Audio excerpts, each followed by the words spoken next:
Greetings, greetings, greetings. This is Doc Ock coming to you live today. Another beautiful day in paradise. That's what we like to call it. Well. We're here today and we've got a proverb of the day that is quite timely. Let's see what we got today. This one again is from the Congo. Yep, still in Congo.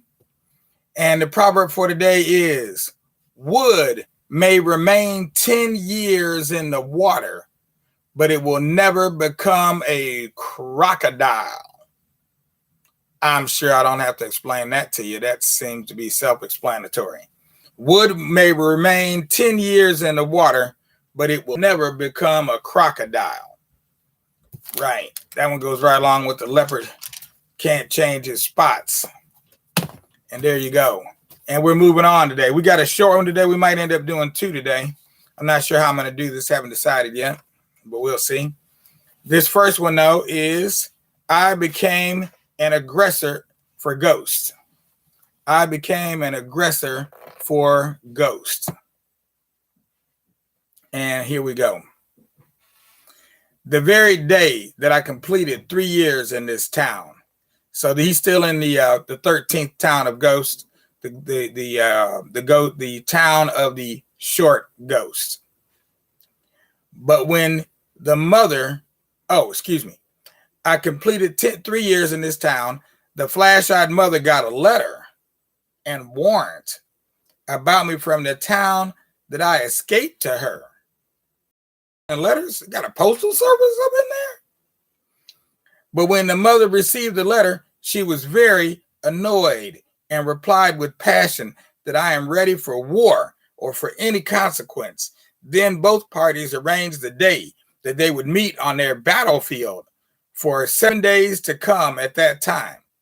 But before the day arrived, Flash-eyed Mother had sent for all the soldiers of Wraith Island, who were uncountable in numbers, and also sent for the following wonderful and curious creatures: Spirit of Prey, who is fighting with the flood of light of his single eyes; Invisible and Invincible Pawn, who fought and won the red creatures in the red town for the palm wine drinker when he was living in the red town; and all the fearful and harmful prominent creatures as white long creatures, hungry creatures, shapeless creatures, and also the palm wine tapster who's living in the dead's town, who gave the wonderful egg to the palm wine drinker, came too.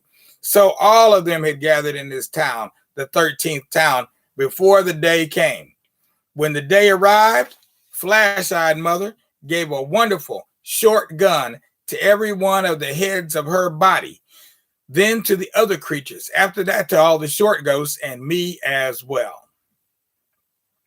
And she took the biggest gun for herself and also gave a sword to every one of us in addition. After this, the whole of us were going to the battlefield. So she was following us. Okay, now you remember what this flash-eyed mother looked like, right? She had legs that were like tree stumps, and she was, like 5 to 10 miles across with all these heads on the outside of her, etc. So how she got up and moved, I'm not really sure. But let's read on. See, maybe they'll tell us. After this, the whole of us were going into battle, so she was following us as a commander. It was this day I first saw her stand up and walk away from the same place that I met her since the 3 years I came there. And it was this day I noticed that over 4,000 more heads were still hid under her body. And all were exceedingly glad when they were exposed to the fresh air since the last century, when the secret society of ghosts celebrated last. So as the whole of us were marching hastily to the battlefield that morning because we had kept late, all these heads were making various fearful noises with louder voices along the way. Even the rest of us could not hear any other creature's voices except their own, which nearly made us become deaf. Before we reached the field, the other party had reached there before us.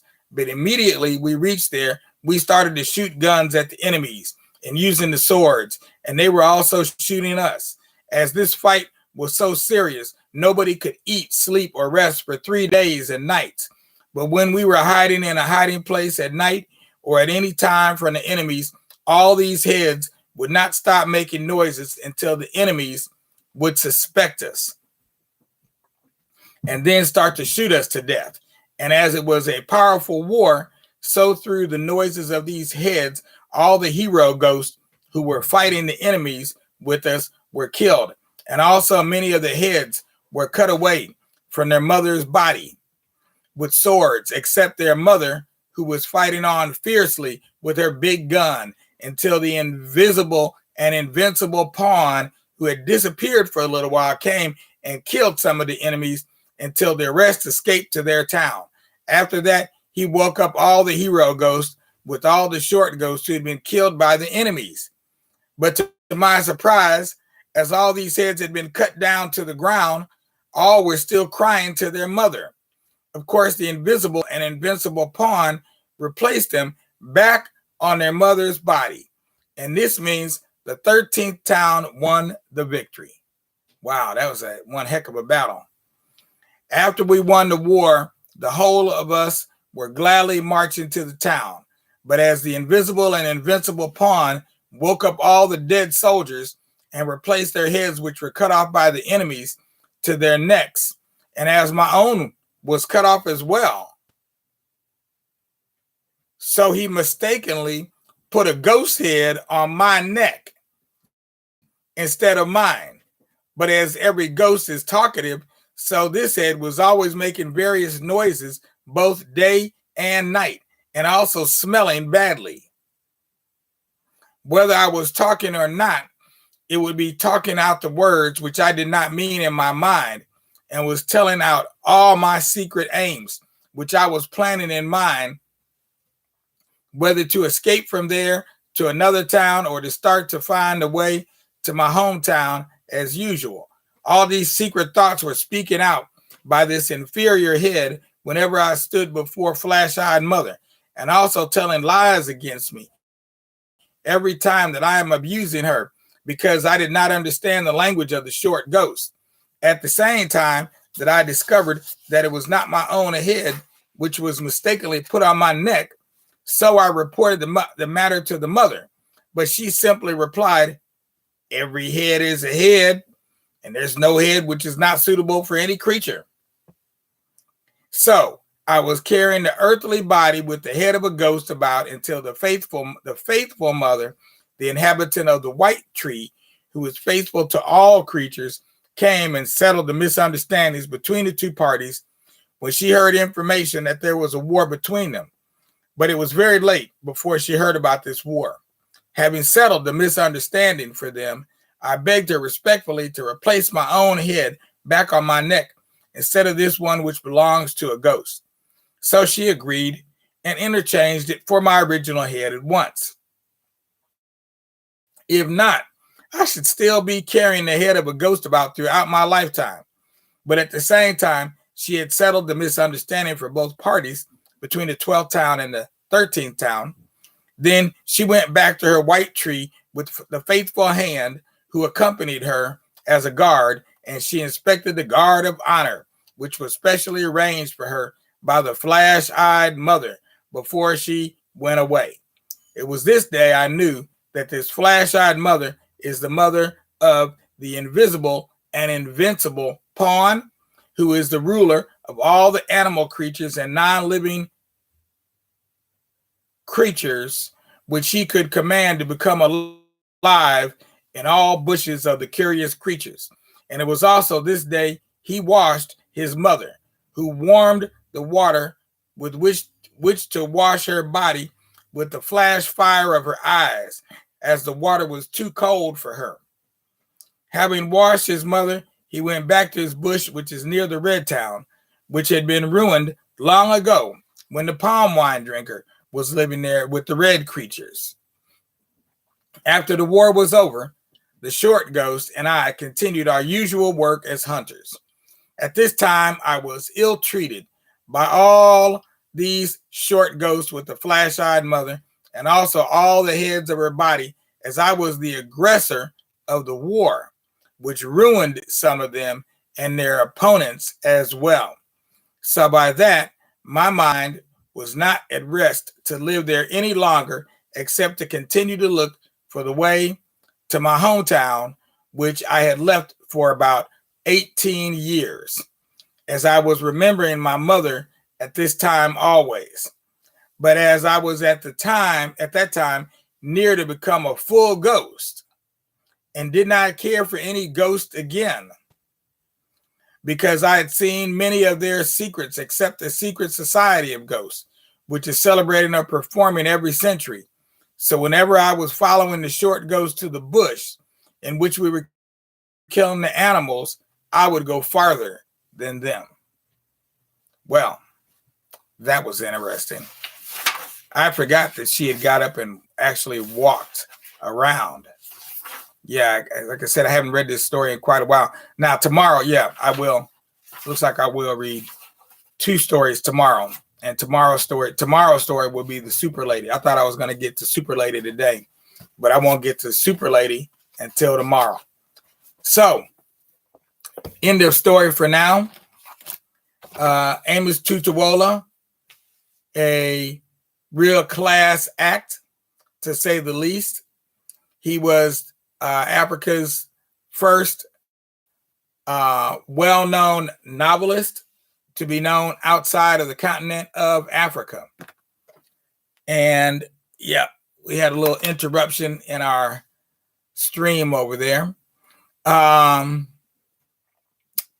So this work, My Life in the Bush of Ghosts.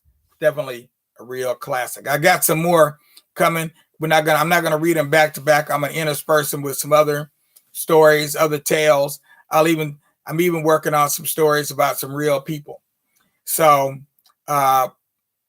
this particular book we'll be reading for a little while longer. We've got probably another week, almost 2 weeks to finish before we finish it, and then we'll move on.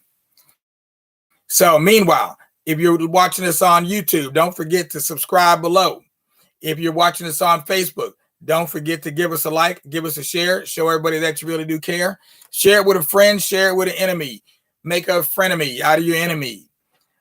Do it now. Don't wait till later, because later won't be greater and you won't be feeling any straighter.